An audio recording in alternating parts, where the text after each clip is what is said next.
ახლა აბრამოვიჩი აცხადებს, რომ თავდაპირველი შეთანხმებით ამ გაყიდვით მიღებული მთელი თანხა უკრაინის ომით დაზარალებულების დასახმარებლად უნდა გამოიყენებინა.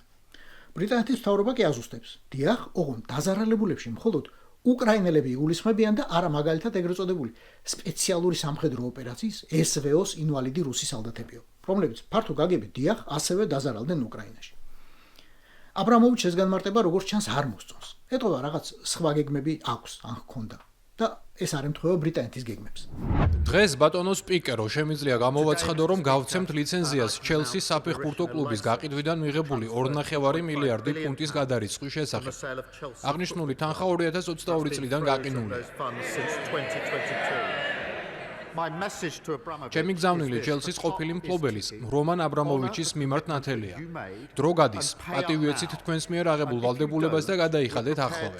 წინააღმდეგ შემთხვევაში ჩვენ მზად ვართ სასამართლოს მივმართოთ, რათა ყოველი პენი მივიდეს იმ ადამიანებთან, ვისი სიცოცხლეც რუსეთის პრეზიდენტის ვლადიმერ პუტინის უკანონო ომმა დაანგრია. ბრიტანეთის პრემიერმა სტარმერმა პუტინის ოლიგარქს ულტიმატუმი 4 შაბათს ჩაუხტო. 5 შაბათს დილით კი პაპუაშვილმა თბილისში სასწრაფო ბრიფინგი მოიწვია.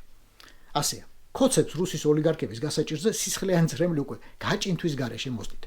გინდ ივანაშვილი იყოს, გინდ ევტუშენკოვი და გინდ აბრამოვიჩი.